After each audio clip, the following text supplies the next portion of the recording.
Kalau bicara $100, cenik ke $100, mendadik ke 500. Kenapa? Bilang aja, udah baragelak, jujur aja. Bali ini nggak punya dana abadi loh. Kalau Betawi kan dia keluar. Kalau kita nggak akan lebih dari Ragunan, kebun binatang itu. Kita orang Bali, orang datang nonton kita terus kayak nge-nge itu, terus kasih makan, terus itu atraksi apa, ya seperti itu. Pertama, Pak Sekda tidak mau disalahkan kalau nanti menjadi PLT gubernur, atau nanti siapapun PLT-nya, Sekdanya kan tetap Pak Dewa Indra, tidak mau disalahkan juga.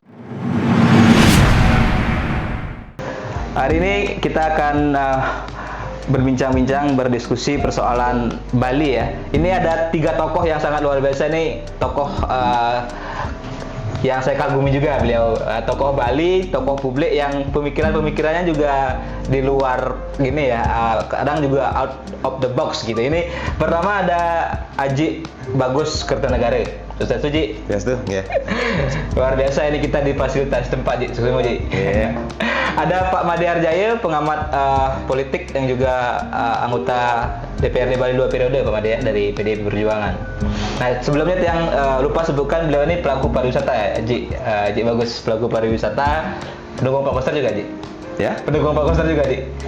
ya siapapun yang terbaik yang bisa untuk Bali ya harus Kita dukung. Oke, karena ini kita akan bicara soal kepemimpinan Pak Koster gitu ya. Oh, oke. Kemudian ada nih politisi Nasdem ya, caleg DPR RI, beliau Wayan Setiawan yang populer disebut caleg Bobotoh, ini viral di mana-mana. Sukses nih, Sukses Pak Yan. Ya, ini baru datang dari GBK ya. Apel perubahan. Iya. Oke, ini kayaknya ada pesan-pesan mungkin yang bisa dibawa dari Jakarta. Ya, mungkin gini kita diskusi lah. Ini kan Pak Koster akan berakhir lah masa jabatannya di awal September ya. Mungkin Pak Dia kalau nggak salah tanggal 5, mungkin kalau tidak salah awal September. Tapi di penghujung ini juga banyak kebijakan atau perda yang disiapkan, dikebut lah untuk pembangunan Bali yang cukup strategis juga. Dalam konteks juga untuk bagaimana Bali bisa dapat duit lah untuk pendanaan pembangunan dan turunan juga dari Undang-Undang Provinsi Bali. Nah, satu hal yang menarik mungkin bisa kita bahas soal rencana pungutan wisatawan. Nah, Pak Made Harjaya mungkin bisa sedikit dulu di awal menggambarkan, karena kalau tidak salah perda ini sebenarnya sudah ada wacananya atau bahkan kalau nggak salah sudah sempat dibahas ketika era Pak Mangku, tapi terganjal aturan di pusat kalau tidak salah, seingat saya di Mendagri, seingat saya gitu, 2013 atau 2014 atau setelah itu kalau nggak salah. Jadi sekarang sudah ada Undang-Undang Provinsi Bali dan direncanakan 150.000 ya Pak Bagus. Nanti Pak Bagus dari sisi pariwisata mungkin bisa memberikan masukan lah. Nah, mungkin nanti juga beliau Wayan melihat pungutan ini seperti apa gitu ya. Apalagi nanti akan juga berjuang di pusat. Mungkin Pak De dulu sedikit, Pak De, di awal untuk membuka diskusi kita. Yang pertama adalah Niki kan tahun politik kan, Ya. dia jadi segala sesuatunya bisa diotak-atik menjadi hal yang ya kebetulan karena saya politisi jadi melihat beberapa hal dari apa yang dilakukan oleh Pak Gubernur, apa yang dilakukan oleh Pak Sekda, apa yang dilakukan oleh oposisi yang ada di Provinsi Bali walaupun tidak begitu oposan. Ya. Jadi termasuk partai-partai yang di luar PDI juga tidak oposisi, termasuk saya baca apa yang dinyatakan oleh Pak Sugawo Kori dari Golkar yang kebetulan wakil ketua DPD Golkar terhadap apa yang dilakukan oleh Pak Koster itu kan sop-sop saja. Ya. Tapi cuman saya melihat dari konstelasi pusat kemudian konstelasi di daerah ini kan ada kepanikan dari posisi Pak Koster. Jadi saya melihat ada satu kepanikan sehingga keberhasilan berebut keberhasilan dari Undang-Undang Provinsi Bali ini kan ada Pak Nyoman Parte, ada anggota dewan, dan kemudian ada Pak Gubernur, ada berproses antara gubernur dengan DPR RI, seolah-olah di sana ada DPR RI dari Golkar, dari Nasdem kalau tidak salah, dari apa lagi itu satu. Nah kemudian posisi ini dipakai untuk juga bagaimana meyakinkan DPP nanti rekomendasinya kepada siapa. Ini kan konstelasi yang secara politis kalau saya melihat beberapa keberhasilan Pak Koster kemudian ingin di akhir ini ditunjukkan.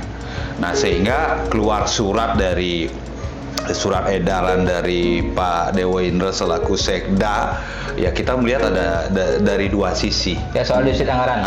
Soal defisit anggaran. Nah ini kan 5 tahun, di tahun terakhir ini keluar surat itu ada apa? Nah ini kan pertanyaan besar.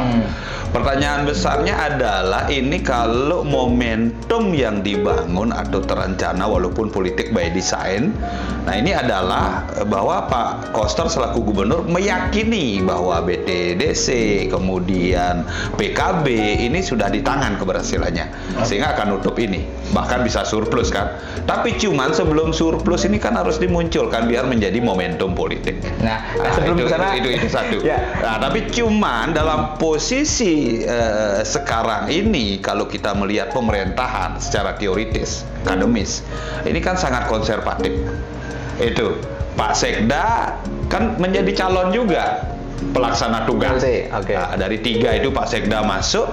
Pertama Pak Sekda tidak mau disalahkan kalau nanti menjadi PLT gubernur, atau nanti siapapun PLT-nya, Sekdanya kan tetap Pak Dewa Indra, tidak mau disalahkan juga. Sedangkan secara konservatif itu kan perhitungannya teknis betul.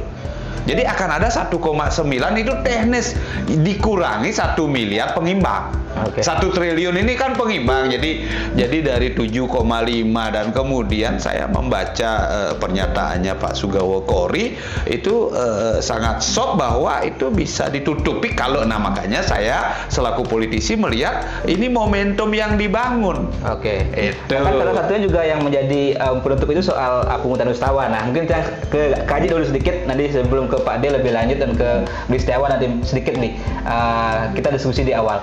Ini kan juga pungutan yang rencananya 150.000 per wisatawan itu juga dalam konteks ya menambah pendapatan, dan juga nanti harapannya ketika ada defisit anggaran itu juga bisa menjadi salah satu solusi.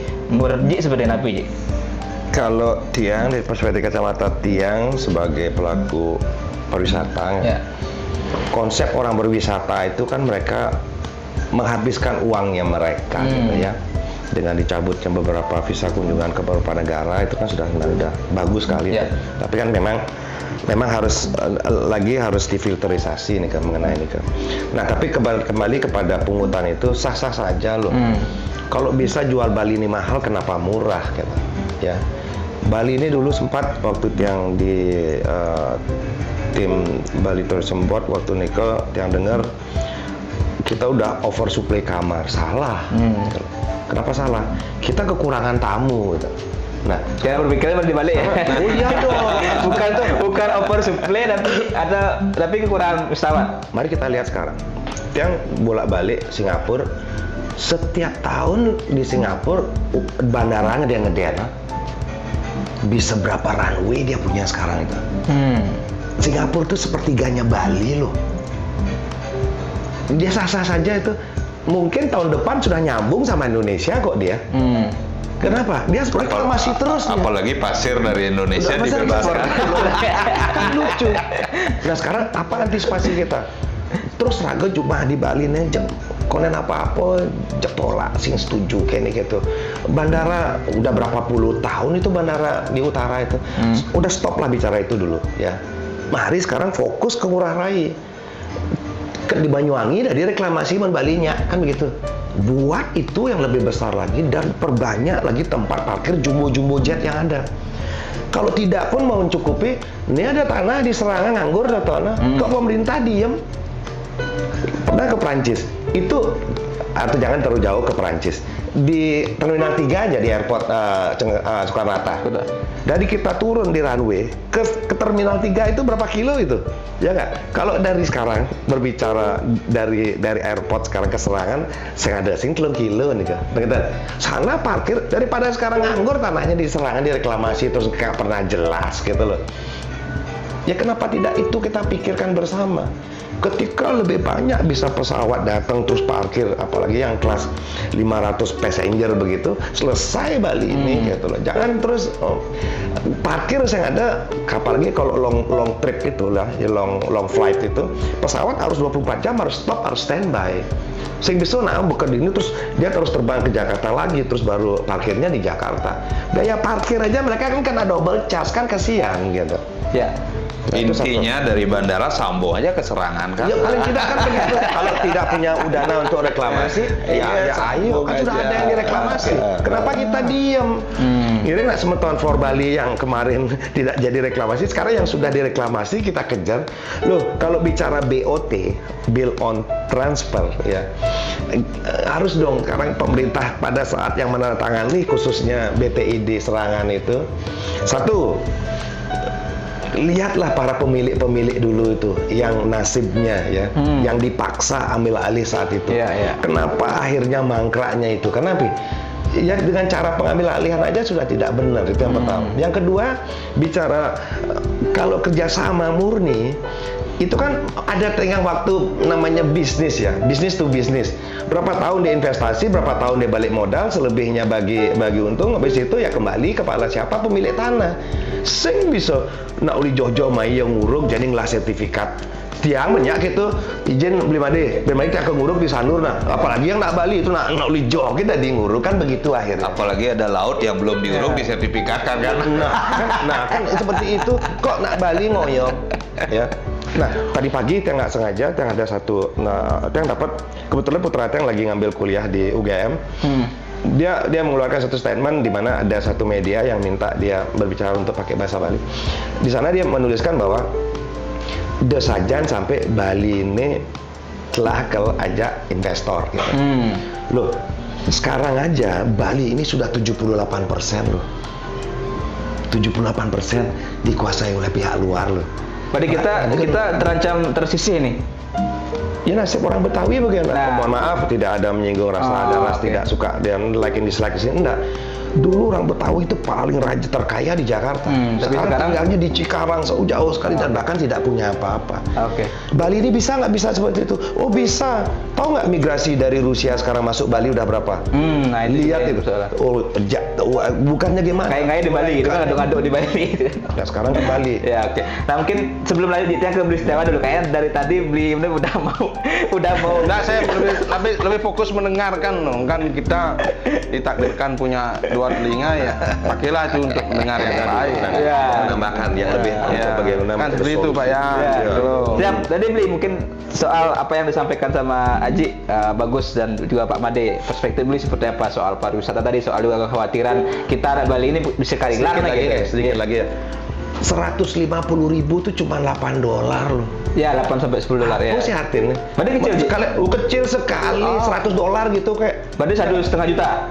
Ya paling tidak mereka akan, yang penting kan apa kompensasi yang mereka dapatkan di sini. Misalnya asuransi ketika dia di sini terjadi apa-apa, minimal kerjasama dengan pihak ya rumah sakit yang bagus lah untuk penanganan. Salah satunya itu mereka nggak akan keberatan. Punya Balinis web sendiri ketika dia masuk. Coba kalau kita kayak ke Janjojo Singapura, mati handphone kita harus download kok satu aplikasi milik negaranya. Jadi kemana-mana sudah diarahkan. Kayak Cina. Kita harus punya. Nah kayak di Cina juga begitu. Harus begitu. Jadi mereka tahu bahwa ketika dia sudah ngedownload itu mulai kena pajak tuh handphonenya dia, karena sudah pakai roamingan di sini. Bali harus punya provider sendiri. Kalau bicara $100 cenik ke $100 mendadi ke 500. Kenapa? Bilang aja udah beragelak jujur aja. Pernah nggak ampura nih Bali ini nggak punya dana abadi loh. Bener, waktu Covid juga kita ngap-ngap gitu kan. Terus kayaknya padahal kata aja pemerintah besar gitu, seolah-olah kita mengemis gitu. Nak Lingsir Tiang sedurung lebar bilang begini, Gus, Bali ini ibarat pabrik susu. Ya, susu ini terkenal ke seluruh dunia. Pun, kalau nak Bali saya minum susu nih. Apa? Jadi stunting kita jadinya. Ternyata setelah Tiang gali dari beberapa media massa, Tiang baca bahwa devisa Bali ratusan triliun ke pusat. Nah, sekarang para eksekutif legislatif kita menganggarkan berapa sih yang turun tiap tahun? Sampai nggak 10%. Kalau katakan 100 triliun kembali ke daerah sampai nggak 10 triliun. Jangan anggaran bisa ada silva bet. Jetlah aja jangan lawar jak nyamukunya kan lu ngebeli yang bahas lu gitu. Nah sekarang ayo sama-sama Bali ini sudah biar bedik kan kalau 78% dan kurang persen kesisaan Bali yang dua kan. Jadi kan bagaimana bisa ayo ya meseke cara luhur pidan meseke sing yang lapis ayah-ayahnya aturan. Aning lapis main pada $10 tiap bulan. tunjuk satu bank BPD, ikhlas tuh, yang las tuh 100 rupiah per bulan, terus dadi. Yang kita cara mengembalikan Bali itu lagi secepatnya. Kalau nggak bisa begitu, menjadi telah Bali ini. Oke, nanti kita perdalam, Ji. Itu menarik yang ide yang disampaikan. Bahkan saya kemarin baca di grup WA ketika saya share salah satu video petinggi partai politik menyatakan masukannya. Beliau menyarankan 300.000 gitu atau 2 kali lipat dari yang sekarang. Ji, tadi statementnya yang cukup menarik adalah ayo kita crowdfunding ya gitu. Itu mungkin nanti lebih kita perdalam, Ji. Dan ke Beli Setiawan dulu, Beli. Gimana pemikirannya Beli ini? Bali tadi dikatakan juga kita bahaya gitu, orang-orang Bali kita dengan banyak dikuasai investor luar gitu.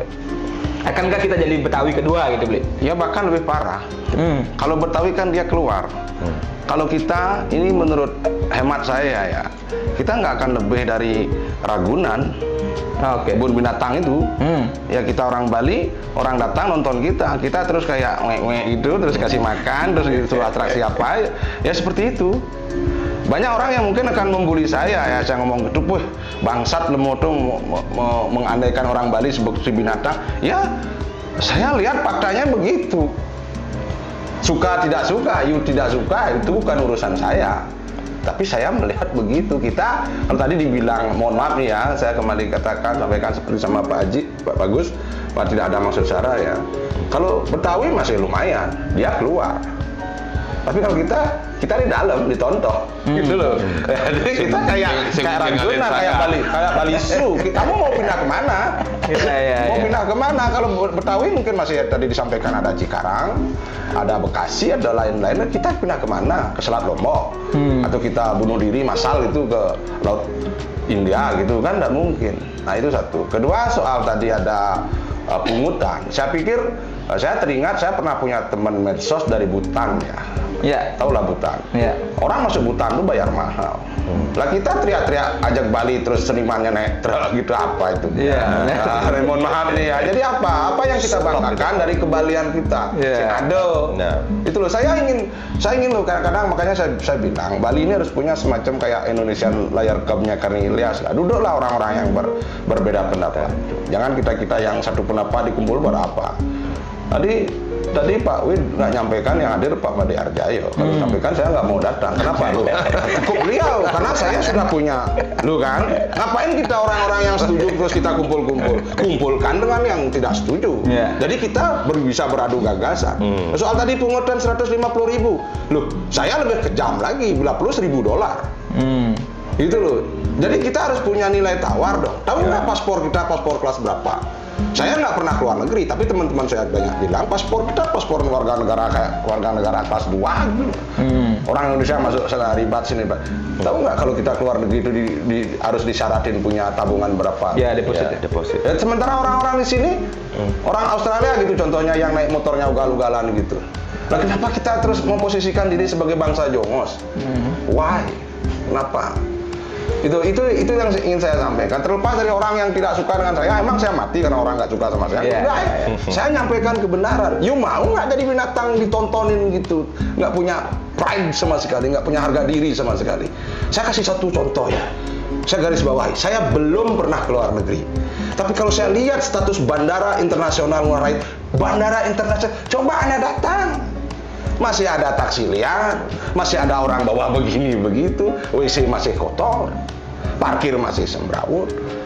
Maaf nih ya, apa yang Anda banggakan? Ya, jadi apakah tidak ada kebanggaan. Apakah nggak bisa saya kritik begitu? Bisa. Ya, statusnya jangan bandara internasional, bandara Tarkam Bali begitu aja ya. Coba lihat sendiri, datang sendiri, saya pelaku. Saya pelaku, saya kedek. Tapi kalau orang Bali disampaikan kebenaran malah saya dibully, nggak apa-apa. Anda nggak akan membunuh saya dengan membuli saya, kok saya tetap makan. Itu loh. Cuma ayolah, saya pendapat kita harus dalam tanda petik ya, dalam tanda kutip gitu ya, digaris bawahi besar-besar. Harus jual mahal. Setuju. Saya setuju dengan Pak Bagus. Kita bukan kelebihan hotel, kita kekurangan tamu. Orang-orang ngomong, ini mohon maaf ya, adat tradisi mendatangkan wisatawan. Menurut saya nggak ada korelasinya itu. Menurut saya. Tapi bukan berarti saya anti adat dan tradisi loh. Enggak. saya mensupport ada tradisi yang positif. Iya. Ya, tapi yang betul-betul membunuh kita ya lupakan saja, forget it gitu loh. Nah, apakah kondisi ini juga gini, mungkin saya ke Pak Made ya, secara politik kondisi ini kan juga harus dipotret oleh pemimpin kita gitu. Siapapun pemimpin kita, kalau sekarang kan Pak Koster, ini kan kondisi ini memang harus menjadi concern, tidak hanya menjadi agenda politik misalnya setahun, 2 tahun, atau 5 tahunan, tapi kan sesuai dengan spiritnya Pak Koster merancang Perda 100 tahun haluan pembangunan Bali. Nah kan itu sebenarnya spiritnya jangka panjangnya gitu. Sebelum Pak Ya, Ade saya silakan, tambah Ade. dikit. Tadi kan disebut-sebut Pak Koster. Ya. Ini kan akhir dari periode pertama. Ya, lagi 1 bulan. Ya kan, lagi 1 bulan. Mungkin nanti digadang-gadang beliau jadi periode kedua. Ya. Banyak orang yang bilang saya itu basarnya Pak Koster lah, membabi buta dukung Pak Koster gitu orang bilang. Tapi enggak begitu kok. Saya lebih baik menyampaikan kritik to the point. Ya. Kan saya punya WA-nya. WA aja langsung kan gitu. Ya kan sempat beli juga WA soal larangan mendaki gunung kan? Iya, termasuk sekarang ini ya. Saya pikir, ini mohon maaf ya, kalau saya salah saya mohon maaf ya kan.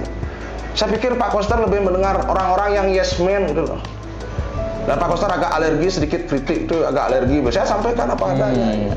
Harusnya bukan cuma dengar yang yes man itu, yang asal bapak senang itu. Dengerin juga yang agak nyeleneh gitu. Berarti Pak Koster di kamusnya tidak ada kosakata no gitu ya? Sia-sia semua. Ya, saya sampaikan mudah-mudahan Pak Koster dengar ya.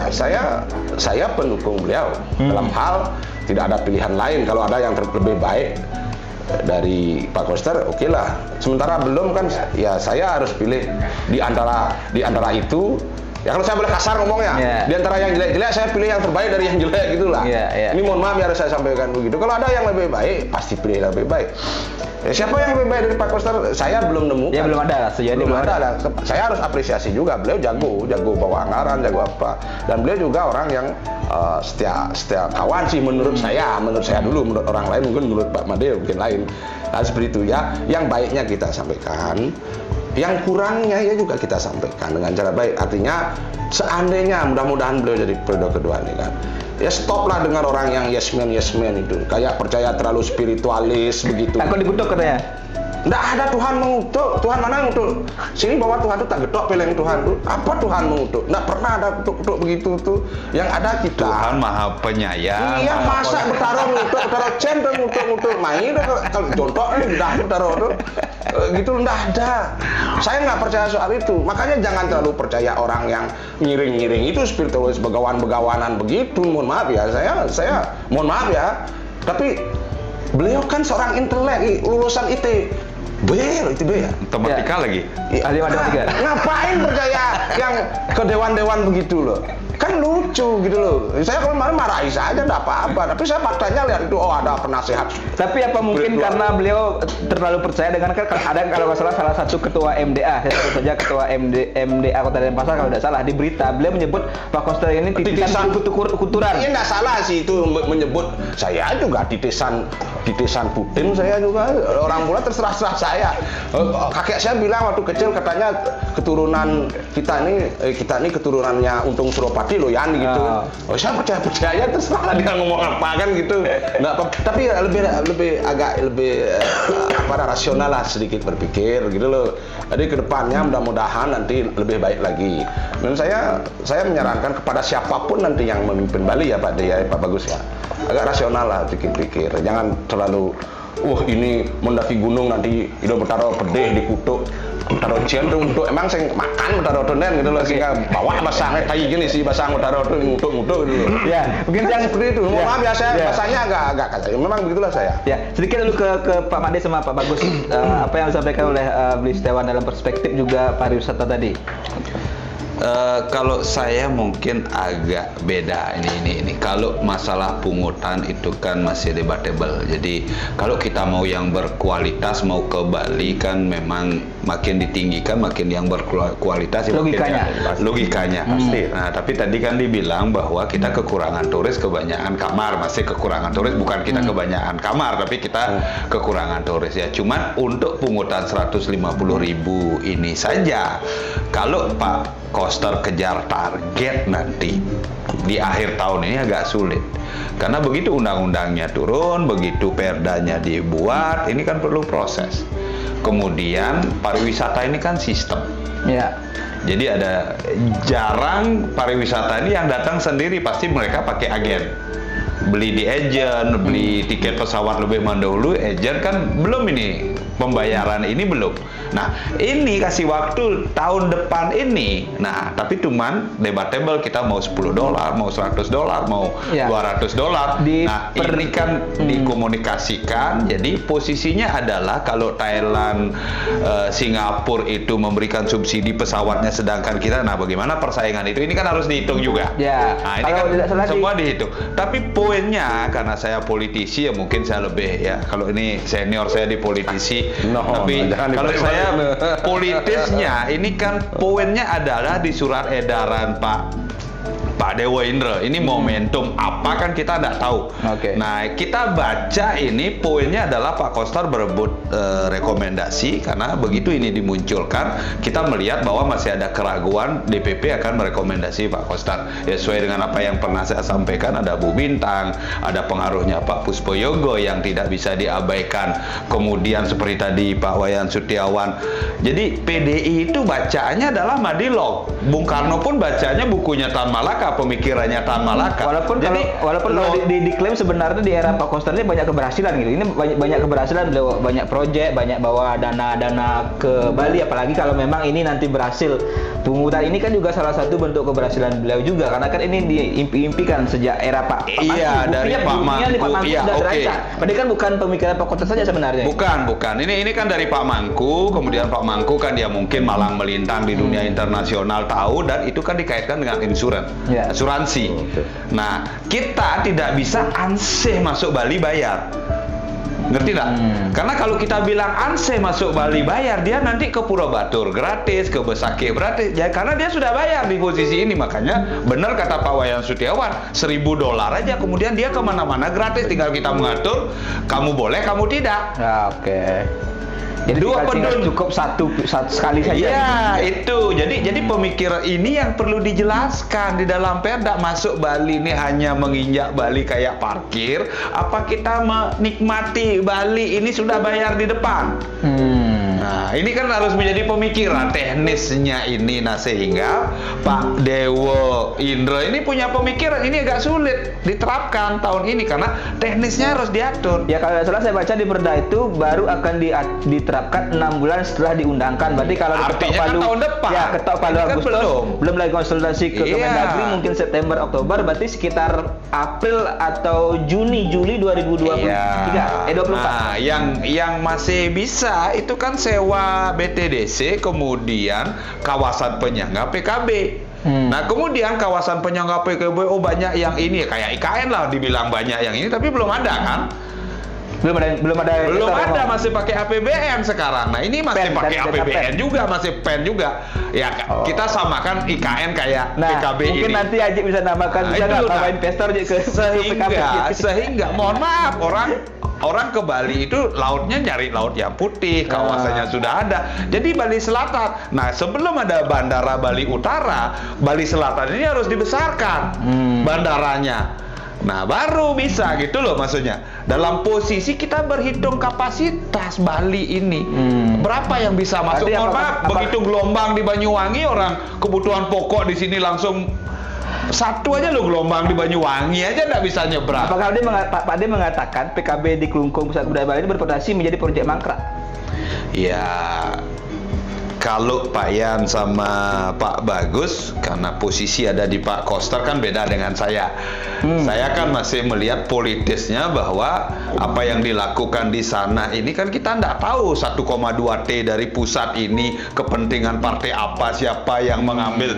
Kan ini kita nggak tahu kan. Oke. Ya, kita pernah ada di dalam, tahulah proyek datang. Ini siapa cukongnya yang akan bermain di balik ini? Apa ANSE, Pemda? Buktinya ada kawasan penyangga, tidak PKB ANSE murni. Oke. Kan baru muncul penyangganya sekarang. Dulu kan nggak pernah disampaikan ada kawasan penyangga. Pernah nggak Pak Koster sampaikan kawasan penyangga? Kan nggak. Nah, sekarang begitu ngomong kekurangan anggaran, begitu ada 150 hektar kawasan penyangga. Disewakan. disewakan. Nah, ini kan ya kalau Dewan mungkin tahu di internal, tapi diberitakan PKB ANSI PKB kita kan sangat pusat kebudayaan 300 sekian hektar.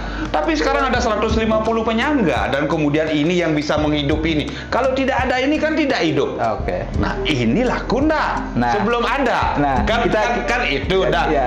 Maksudnya begini, kita sangat berpikir konservatif. Pertama kita melihat balik ke depan, kalau defisit sekian, ini kan dalam tanda kutip gawat. Pemerintahan berjalan. Ya. Pak Koster maksudnya baik, ingin. Nah, cuman keinginan ambisi ini menjadi ambisius hanya untuk mendapatkan rekomendasi, sedangkan ini di ujung dipakai prestasi. Kenapa tidak dihitung prestasi dari awal?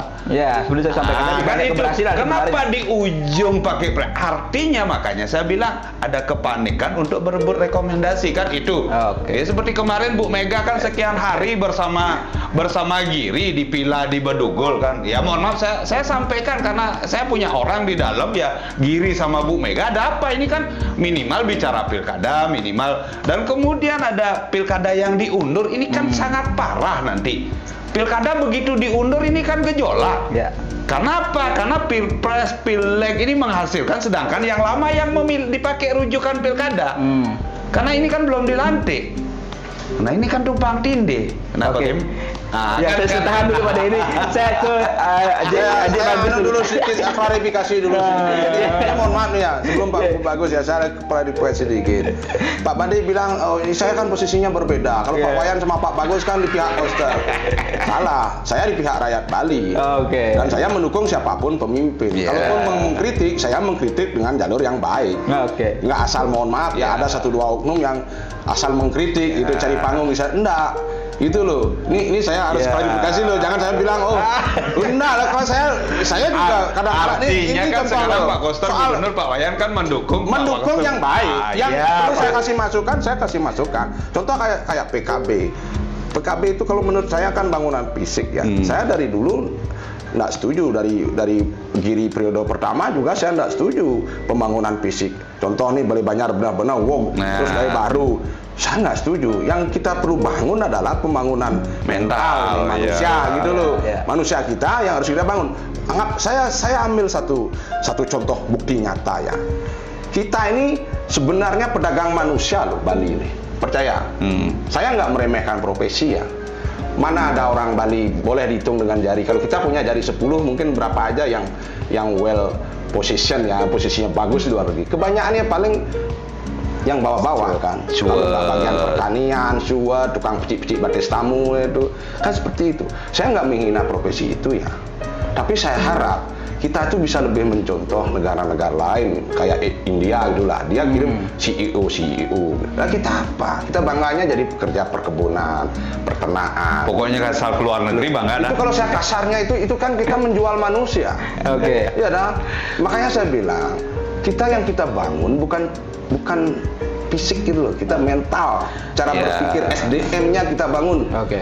Itu loh. Makanya saya kembali soal sekarang. Makanya dirikan sekolah setelah didirikan sekolah oleh Pak Mangku, kenapa disampaikan sekolah? Nah kalau ke sana lagi ini panjang lagi. Oke, sebelum ini ya kita gini dulu tadi makin jangan sebelum dulu biar nggak terpotong soal Sekolah Bali Mandara, maksud ngomong saja jangan setengah-setengah. Kenapa Pak Koster meregulerkan SMA Bali Mandara kan? Kalau saya di pihak setuju. Kenapa setuju? Kenapa mesti di sana saja? Ya, ini mohon maaf ya. Saya salah satu orang yang berprinsip anak semasa masih sekolah dia harus dekat dengan orang tua. Kalau dia nggak punya orang tua, dia harus dekat dengan keluarga terdekat. Kalau dia nggak punya keluarga terdekat, dia harus dekat dengan masyarakat. Anak itu bukan binatang peliharaan ya, harus dikandangkan, harus di boarding, terus ditaruh di sana, terus didoktrin sesuatu yang dijauhkan lagi dari lingkungan. SMA Bali Mandara itu terpencil loh. Why di sana? Kenapa di sana? Itu loh, itu pertanyaan saya dulu. Kalau mau buat sekolah, saya mengakui bahkan di depan Pak Mangku Pastike, saya pernah mengakui hasil dari lulusan SMA Bali Mandara begini. Tetapi kenapa hanya di situ? Kenapa nggak di Badung nggak ada? Kenapa di Beleleng nggak Kan nggak akan ada? dibangun. Akan. Apa akan? Ya maksudnya kan 2 Kan periode begitu. berikutnya kan dilanjutkan Pak Itulah Koster maksudnya. membangun. Makanya, Buktinya ya. nggak dibangun, buktinya diregulerkan. Itu regulerkan dan dulu, kemudian Pak. kan lebih banyak ke aci-aci daripada ke Nah, sekolah itu kan juga yang nggak gitu. setuju hati-hati. Saya Jadi masa biaya aci-aci 75M sedangkan mendirikan sekolah tidak kan pernah, itu. Pak Ade, saya pernah komite ya. Saya pernah komite di SMA Negeri 1 Abian Semal. Pernah saya anggota komite. Dana Upekaro Odalan Saraswati itu 78 juta. Saya laporin itu. Buat apa nih? Pak kepala sekolah. Saya ini loh ngodalan di balik banyak di Puro loh 3 hari 3 malam cuma habis 25 juta. Ini ngodalan Saraswati 1 bulan habis 78 juta. Buat apa itu udah gituin? Nah, kan seperti itu, makanya Oke. saya Ya. nanti sebentar dulu Pak. kita lanjutkan nanti Betul, topik betul. itu. Iya kan? Jadi karena kalau Bali Menara nggak akan selesai kita bahas. Nggak selesai. Kita- Iya. Kita bahas duitnya Jadi, dulu poin- karena ah. duitnya sudah jelas di depan mata kita dari pungutan wisatawan. Nah kita sebelum itu kita jeda dulu ini. Jeda. Kita mungkin bisa ngopi-ngopi dulu lah. Ya. Kencing dulu boleh nih? Boleh. Ya, udah. Ya kan gede mulai. Kayak kita beli soal Bali Menara nih. Bukan. Lanjut beli Pak D. Clear. Begini. Nanti lanjut. Udah mati kan? Dekat. Cut. Cut dulu ya. Saya Ngecel lu deh. begini. Kencang-kencang.